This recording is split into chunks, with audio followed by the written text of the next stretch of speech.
5 il əvvəl 12 yaşlı övladı sığınacağa yerləşdirildi. Daha sonra 5, bir neçə gün öncə isə 3 yaşlı qızı sığınacağa yerləşdirildi.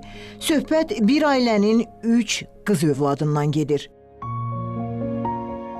Biri o birindən gözəl və dilavər olan bu qızcığazların anası həbsdədir. Atası isə onlara baxmaq üçün özündə güc tapmadığını deyib.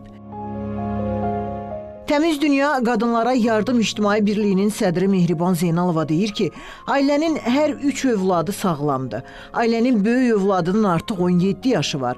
Xaricdə təhsil almaq arzusundadır. Kiçik qızlarsa sığınacaqda sevgi və qayğı ilə əhatələniblər. Onlardan biri böyük uşağı özü ailədə zorakılıq olduğuna görə hüquq mühafizə orqanları polisə zəng vurub, kömək istəyib və onlar tərəfindən yerləşdirilib.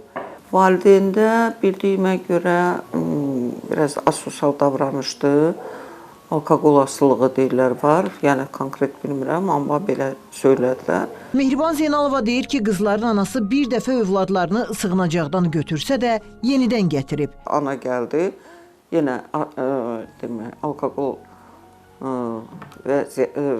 həmin vəziyyətdə gələrək dava saldı, uşaqlarını tələb etdi və uşaqlarını götürdü, getdi.